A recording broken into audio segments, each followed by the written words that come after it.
రాష్ట్ర ప్రభుత్వం ప్రతిష్టాత్మకంగా చేపట్టిన ప్రజాపాలన ప్రగతి ప్రణాళిక అమలులో నిజామాబాద్ కామారెడ్డిలతో కూడిన ఉమ్మడి జిల్లాను ముందంజలో నిలపాలని జిల్లా ఇన్ఛార్జ్ మంత్రి, రాష్ట్ర గ్రామీణాభివృద్ధి పంచాయతీరాజ్ శాఖ మంత్రి ధనసూరి అనసయ్య సూచించారు. ప్రజాపాలన ప్రగతి ప్రణాళిక అమలుపై నిజామాబాద్ సమీకృత జిల్లా కార్యాలయాల ప్రధాన సమావేశ మందిరంలో ఉమ్మడి జిల్లా సన్నాహక సమావేశం నిర్వహించారు. జిల్లా ఇన్ఛార్జ్ మంత్రి సీతక్క ముఖ్య అతిథిగా విచ్చేసి ఉమ్మడి జిల్లా అధికారులను దిశానిర్దేశం చేయగా ప్రభుత్వ సలహాదారులు P. Sudarshan Reddy, Mohammed Shabbir Ali, Nizamabad rural MLA doctor Bhupathi Reddy తదితరులు పాల్గొన్నారు. ఉమ్మడి జిల్లా కలెక్టర్లు ఇలా త్రిపాఠి, ఆశిష్ సంఘ్యాన్లు ప్రకృతి ప్రణాళిక అమలుకు సంబంధించిన కార్యాచరణ ప్రణాళిక గురించి ఆయా శాఖలో అంశాల వారీగా పవర్ పాయింట్ ప్రజెంటేషన్ ద్వారా జిల్లా ఇన్ఛార్జ్ మంత్రి దృష్టికి తెచ్చారు.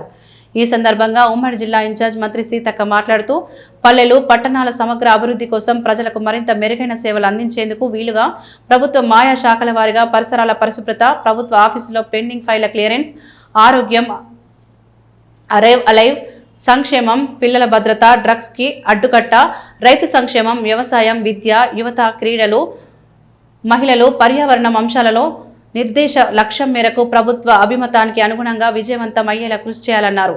ప్రభుత్వానికి ప్రజలకు మధ్య వారధులుగా ఉద్యోగులు ప్రగతి ప్రణాళిక అమలులో క్రియాశీలక పాత్ర పోషించాలన్నారు. స్థానిక సంస్థల ప్రజాప్రతినిధులను భాగస్వాములు చేస్తూ ప్రజలకు జవాబుదారీగా, పారదర్శకతతో విధులు నిర్వహించాలని సూచించారు. ఈ ప్రణాళిక అమలు ద్వారా రానున్న 3 నెలల వ్యవధిలో ప్రజారోగ్యం, విద్య, వైద్యం, అంగన్వాడీల నిర్వహణ, స్త్రీ శిశు సంక్షేమం, పారిశుద్ధ్యం తదితర అంశాలలో స్పష్టమైన మార్పు కనిపించేలా అంకిత భావంతో పనిచేయాలని సూచించారు.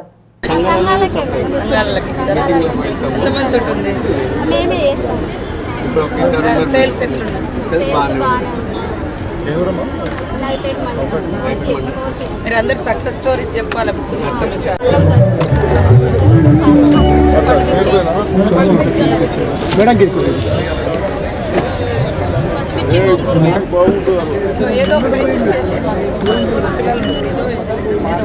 సార్ ఇటు చూడండి, సార్ ఇటు చూడండి.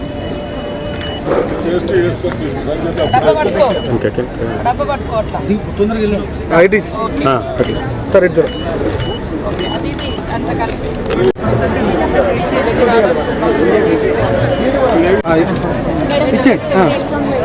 ఇటు చూడండి మేడం, ఇటు చూడండి. గౌరవనీయులు మన రాష్ట్ర ప్రభుత్వ సంక్షేమ అభివృద్ధి పథకాల సలహాదారులు శ్రీమతి ఇలా త్రిపాఠి ఐఏఎస్ గారు పుష్పగుచ్చంతో స్వాగతం పలకవలసిందిగా కోరుతున్నాను. లాస్ట్ ట్యూస్డే నాడు గౌరవ సీఎం గారు, రెస్పెక్ట్ చీఫ్ సెక్రటరీ గారు మనకి 99 నాడు జరిగే 99 రోజుల కోసం ఒక ప్రణాళిక తయారు చేయమని చెప్పారు. దీంట్లో భాగంగా మనకి కొన్ని వాళ్ళు ప్రత్యేకగా తిథులు మనకి సూచించారు. దీని ప్రకారంగా మనం 12 నాడు అందరూ ప్రజాప్రతినిధులు, రీసెంట్ గా ఎన్నికైన సర్పంచులు కావచ్చు, మున్సిపల్ చైర్మన్లు, కౌన్సిలర్లు, కార్పొరేటర్లు కావచ్చు, వారి కోసం ఒక ప్రత్యేక ట్రైనింగ్ ప్రోగ్రామ్ ఏర్పాటు చేస్తున్నాము. అందులో పరిపూర్ణమైన చట్టం గురించి అవగాహన కావచ్చు, వాళ్ళ బాధ్యతలు, వారికి ఉన్న హక్కులు కావచ్చు, వాటి గురించి అవగాహన కల్పించే క్రమంలో మేము మార్చి 12 నాడు ఆ కార్యక్రమం ఏర్పాటు చేస్తాము. అదేవిధంగా ఏప్రిల్ 2 నాడు గ్రామ పంచాయతీ స్థాయిలో ప్రతి ఒక్క గ్రామకి చెందిన లబ్ధిదారులు, అది మన రాష్ట్ర ప్రభుత్వం ప్రవేశపెట్టిన ప్రతిష్టాత్మకంగా ఇంద్రమ్మ ఇల్లు కావచ్చు, షాదీ ముబారక్, కళ్యాణ లక్ష్మి కావచ్చు, రుణమాఫీ కావచ్చు, ఇతర సంక్షేమ పథకాలు కావచ్చు, ప్రతి ఒక్క వార్డ్, మున్సిపాలిటీలో ఉన్న వార్డు డివిజన్లు, అదేవిధంగా గ్రామ స్థాయిలో వారి యొక్క జాబితా తయారు చేస్తూ మనం అధికారికంగా గౌరవ ముఖ్యమంత్రి గారి వాళ్ళు ఒక అమూల్యమైన సందేశం అక్కడ ప్లే చేస్తూ అవగాహన కల్పిస్తాము. అదేవిధంగా సేమ్ కార్యక్రమాన్ని 16 ఏప్రిల్ నాడు మండల స్థాయిలో జరుపుకుంటాము. మే 2 నాడు నియోజకవర్గంలో అక్కడ ఉన్న గౌరవ ఎమ్మెల్యే గారి ఆధ్వర్యంలో నడుపుతాం. తర్వాత 22 నాడు జిల్లా స్థాయిలో జిల్లా కలెక్టర్ ఆధ్వర్యంలో, ఇన్ఛార్జ్ మినిస్టర్ గారి అడ్వైజర్ సార్ వారి ఆధ్వర్యంలో, తర్వాత ఫైనల్ గా గౌరవ CM sir, respected chief secretary sir ఆధ్వర్యంలో జూన్ 2 అంటే మన తెలంగాణ ఆవిర్భావ దినోత్సవం రోజు పెద్ద ఎత్తున ఆ కార్యక్రమాన్ని నిర్వహిస్తాం. ఇది బ్రీఫ్ గా మ్యామ్ సార్. మనకి ఏదైతే ఎన్రోల్మెంట్ ఉందో దీని మీద గౌరవ ముఖ్యమంత్రి గారు, సిఎస్ సార్ ప్రత్యేకంగా దృష్టి పెట్టమని చెప్పారు. అదేవిధంగా మన అంగన్వాడీని ఒక పాలనా కేంద్రంగా నామకే వాస్తే నడుపుకుండా నిజంగా అక్కడ బాలింతలు కావచ్చు, లేదా 0 అంటే 6 months నుంచి 3 years వరకు ఉన్న చిన్న పిల్లలు కావచ్చు, వాళ్ళ కోసం వాళ్ళ పోషణ ఆహారం కోసం ప్రత్యేక ఫోకస్ పెట్టమని ఒక కార్యక్రమం నిర్వహిస్తాము. అదేవిధంగా మనకి NCD నాన్ కమ్యూనికేబుల్ డిసీజెస్ విషయంలో కూడా మన జిల్లా స్థాయిలో నిజామాబాద్ చూస్తే ఇప్పుడు మనం 69% ఉన్నాము. అది తప్పకుండా పకడ్బందీగా 100% చేస్తామనేది ఒక సంకల్పంగా తీసుకోవాలి. అదేవిధంగా ఉమ్మడి నిజామాబాద్కి ఉన్న అరుదైన ఘనత ఏంటంటే మనం ఒక అగ్రికల్చర్ హబ్గా ఉన్నాము. సో మాకు కూడా వాళ్ళన్నీ దాంట్లో ఎక్కడ బయటికి వెళ్ళి వచ్చిన ఫుడ్లలో నాణ్యత ఉన్నది, ప్రోటీన్స్ ఉంటాయి కాబట్టి నీవులనే తయారు చేయమని చెప్పడం జరిగింది.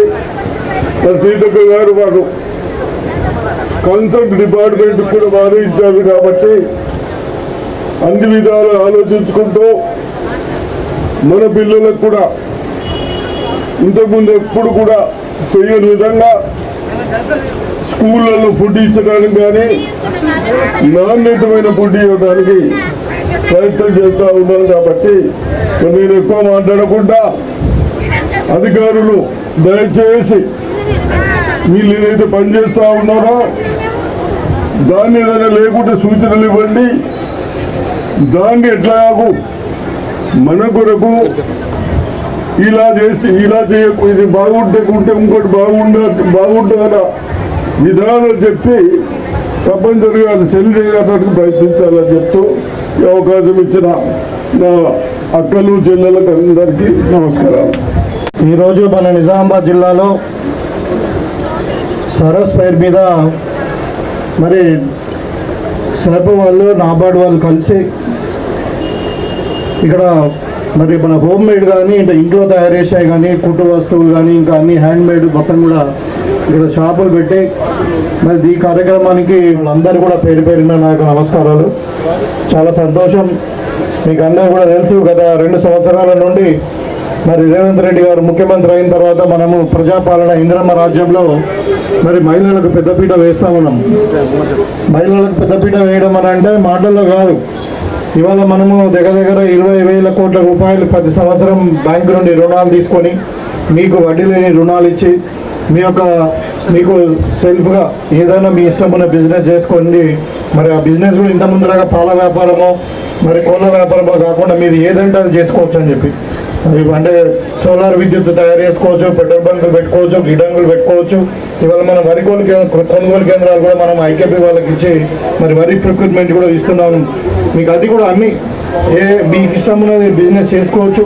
ఇక్కడ మరి ఇప్పుడు 1 కోటి మంది మహిళలు కావాలంటే మనం ఇంకా 15 సంవత్సరాల నుండే చదువుకున్న ఆడపిల్లలు 15 సంవత్సరాలు నిండితే మరి వాళ్ళకు కూడా మెంబర్షిప్ ఇచ్చి మరి ఏజ్ అయిన వాళ్ళకు కూడా అబౌవ్ 65 ఇయర్ ఉన్న వాళ్ళు కూడా వాళ్ళకు కూడా మెంబర్షిప్ ఇచ్చి మరి ఇవాళ డాక్టర్ సంఘాలలో మేమందరినీ కూడా ఇంక్లూడ్ చేసి మరి మీకు సంఘాల ద్వారా రుణాలు ఇచ్చి మరి ఆ రుణాలకు వడ్డీ మాఫీ కూడా చేస్తూ ఉన్నాం. ఇలా ఉద్దేశం ఏంటిది, ప్రతి మహిళ స్వలంబన ఉండాలి, సెల్ఫ్ రిలయంట్గా ఉండాలి, ఆర్థికంగా స్వలంబన ఉండి మరి తెల్లారి మీరు ఇంకా ఏదైనా మరి చేయాలని అంటే మీ భర్త దగ్గరనో లేకపోతే తల్లిదండ్రుల దగ్గరనో లేకపోతే పిల్లల దగ్గరనో చేతి చాపకుండా మీరే అవసరం ఉంటే కుటుంబాన్ని నడిపే విధంగా ఉండాలని చెప్పి మరి ఈ కార్యక్రమాన్ని చేపట్టినాం. ఇప్పుడు సీతక్క గారితో నడుచుకుంటూ వస్తుంటే చాలామంది అన్నారు కొంతమంది లోన్స్ తీసుకుంటారని చెప్పారు. మరి వాళ్ళు కూడా మీకు లోన్ ఫెసిలిటీ ఉంటుంది, మీరు తీసుకోండి, ఇంకా వ్యాపారాన్ని పెంచుకోండి. ఇక్కడ అమ్మితే కొంచెం తక్కువ రేట్ వస్తుంది, నిజామాబాద్ మీ ఊళ్ళో అమ్మితే ఇంకా తక్కువ రేట్ వస్తుంది. కాబట్టి మీరు ఇంకా హైదరాబాద్లో కూడా స్టాల్స్ ఇప్పించే అవకాశం చేస్తాం, మీకు కూడా అవకాశం ఇస్తామని చెప్పి మినిస్టర్ కూడా చెప్పారు. కాబట్టి ఇక్కడ ప్రభుత్వం యొక్క లక్ష్యం క్లియర్గా ఉంది, ప్రతి మహిళ కోటీశ్వరులు కావాలి, ప్రతి మహిళ శ్రద్ధగా తన కాలం మీద తను నిలబడి వల్లి మరి తెలంగాణ అభివృద్ధి చెందాలి. నంబర్ 1 రైజింగ్ తెలంగాణ అన్నాం మనం. ఎందుకన్నామంటే తెలంగాణ కొత్త రాష్ట్రం అయినట్టుగా మన భారతదేశంలో నంబర్ 1 రాష్ట్రంగా అన్ని విధాలు అభివృద్ధి చెందాలంటే మహిళలు అభివృద్ధి చెందాలి. మహిళలు అభివృద్ధి చెందని కుటుంబం అభివృద్ధి చెందుతుంది. కాబట్టి మరి మీకు తెలిసి ఇంకా చాలా సంక్షేమ పథకాలు, ఆర్టీసీ బస్సు ఉచిత ప్రయాణం కావచ్చు, 200 యూనిట్ల కరెంటు ఫ్రీ కావచ్చు. ఇలా మహిళలకు చాలా ఇప్పుడు ఇందిరమ్మ ఇండ్లు కూడా గతంలో మనం రేషన్ కార్డులు ఇస్తుంటే ఎవరి పేరు మీద ఇస్తుంటే భర్త పేరు మీద ఉంటుండే, ఇంటి యజమాని ఎవరు ఉండే, భర్త ఉండే. ఇవాళ చూడండి మీరు రేషన్ కార్డు మీద ఎవరున్నారు, భార్య పేరు మీద ఇంటి యజమాని భార్య, మనకి ఇచ్చినామంటే మహిళల చేతిలో పెత్తనం ఇస్తే మరి ఇల్లు సురక్షితంగా ఉంటుందని చెప్పి. కాబట్టి మీరు ప్రభుత్వం యొక్క ఆలోచనలు మరి గమనించి మీరందరూ కూడా ఇదే అంటే సంకల్పంతో మరి ముందుకు పోయి మీరందరూ కూడా మరి వ్యాపారాలు వృద్ధి చెందుకుంటూ ప్రభుత్వం యొక్క ఆలోచన విధానాన్ని ఇంకా బలపరుస్తూ మరి మీరందరూ కూడా కోటీశ్వరులు కావాలని కోరుకుంటూ మరి 2-3 రోజులలోనే 6వ తారీఖు 8వ తారీఖు నాడు మహిళా దినోత్సవం ఉంది, అంతర్రాష్ట్రీయ మహిళా దినోత్సవం. మీకు అందరూ కూడా అడ్వాన్స్ తీసుకోవడం జరుగుతుంది. నెక్స్ట్ సో మాల్ న్యూట్రిషన్ కోసం SAMM పిల్లల కోసం కూడా ఇంటర్వెన్షన్స్ ప్లాన్ చేస్తున్నాము. యూనిసెఫ్ కూడా కామారెడ్డిలో ఇంట్రెస్టెడ్ ఉంది. సో యూనిసెఫ్ వాళ్ళతో పాటు కలిసి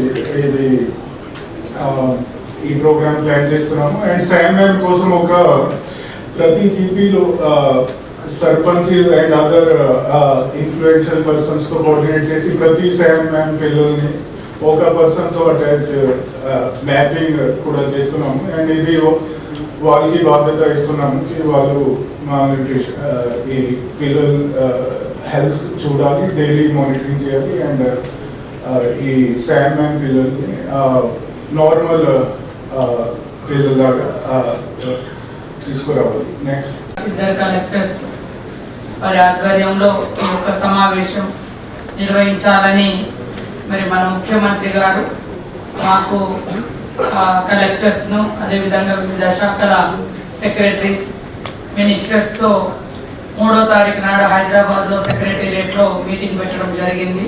ఆ మీటింగ్లో ఉమ్మడి జిల్లా వారిగా ఇలా ఎక్కడికక్కడ 6వ తారీఖు నాడు మరి ఇన్ఛార్జ్ మినిస్టర్స్ మీటింగ్ పెట్టాలని వారు ఇచ్చినటువంటి సూచనలు ఆదేశాల మేరకు ఈరోజు ఈ మీటింగ్ను కండక్ట్ చేయడం జరిగింది. దీంట్లో పనిచేస్తున్నటువంటి అధికారులకు అందరికీ కూడా పేరు పేరున హృదయపూర్వక నమస్కారాలు, ధన్యవాదాలు తెలియజేస్తా ఉన్నాం.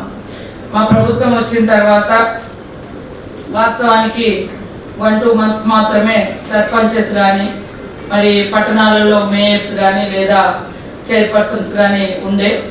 తర్వాత